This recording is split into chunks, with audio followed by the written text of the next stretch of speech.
Salam sejahtera untuk kita semua.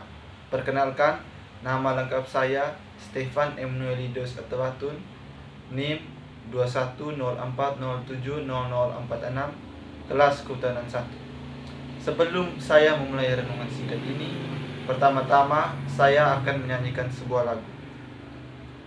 Ku tahu Tuhan pasti buka jalan. Ku tahu Tuhan pasti buka jalan, asal ku hidup suci, tidak turut dunia. Ku tahu Tuhan pasti buka jalan. Tanda salib mengandung arti yang sangat mendalam, yaitu kemanunggalan Tuhan dari Allah Tritunggal Maha Kudus.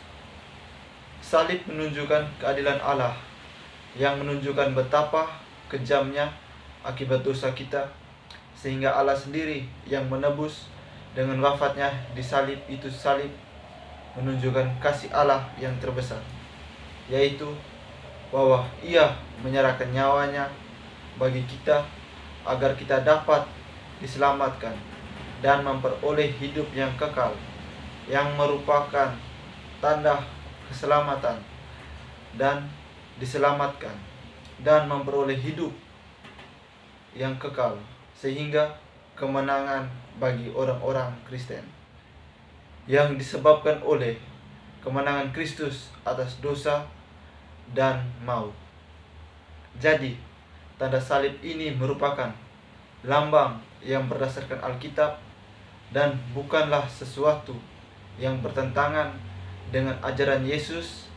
Bahkan Rasul Paulus sendiri bermegah dengan pewartaan salib Kristus. Sehingga jika kita sebagai pengikut Kristus membawa makna tanda salib ini kemanapun kita berada.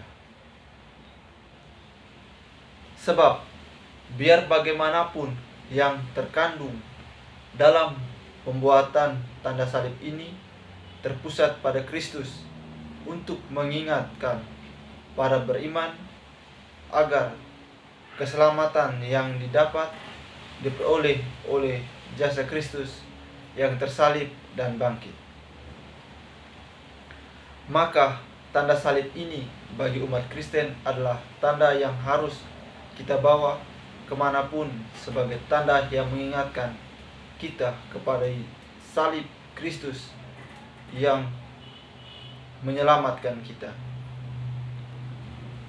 Tradisi ini serupa dengan tradisi bangsa Yahudi yang memakai teflin, yaitu semacam pelaksanaan dari perintah dalam kitab Ulangan 1 bab 6 ayat 4-8.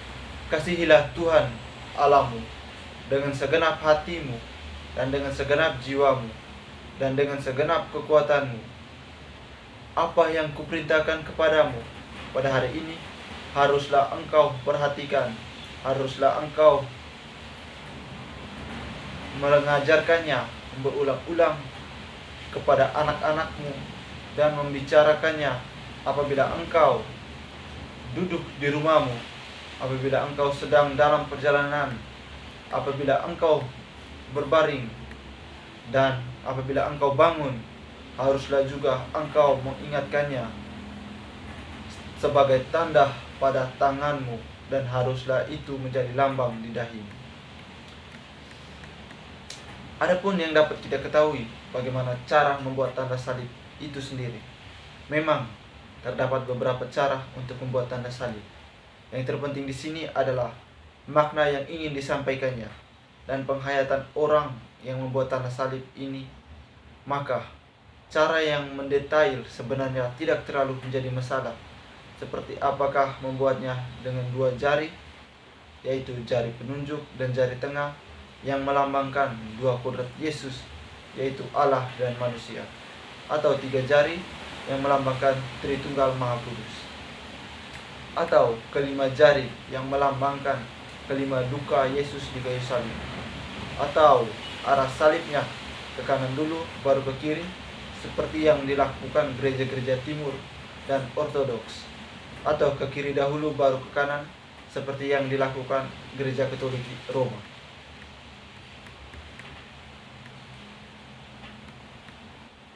Kapan kita membuat tanda salib? Yang pertama, pada saat sebelum dan sesudah kita berdoa. Yang kedua, ketika melewati setiap bangunan gereja untuk menghormati kehadiran Tuhan Yesus di dalam tabernakel. Yang ketiga, ketika kita memasuki gereja, yaitu kita membuat tanda salib dengan menggunakan air suci. Dan yang keempat, saat sedang menghadapi ketakutan, misalnya ketika kita mendengar sirene ambulans, mobil kebakaran, ataupun ketika menerima kabar duka cita orang yang meninggal. Yang kelima, ketika kita melihat salib Kristus, ataupun di saat-saat lain untuk menghormati Kristus, memohon pertolongannya. Dan yang keenam, ketika hendak mengusir godaan, ketakutan, maupun mengusir pengaruh kuasa jahat. Yang ketujuh, ketika ayah sebagai imam dalam keluarga memberkati anak-anaknya, ia dapat menandai anak-anaknya dengan tanda salib di dahi. Misalnya sebelum anak-anaknya berangkat ke sekolah atau sebelum mereka tidur pada waktu malam hari. Tanda salib dimaksud agar Kristus menjadi sungguh hidup di dalam diri kita, supaya kesadaran akan Kristus menjadi kuat dalam diri kita. Kemenangan dengan tanda salib artinya kemenangan yang terjadi karena Kristus sungguh hadir dalam mempengaruhi hidup kita. Kita beriman supaya kita dapat mempersarakan diri walaupun dalam keadaan sehat ataupun sakit. Tujuan pertama-tama dari tanda salib adalah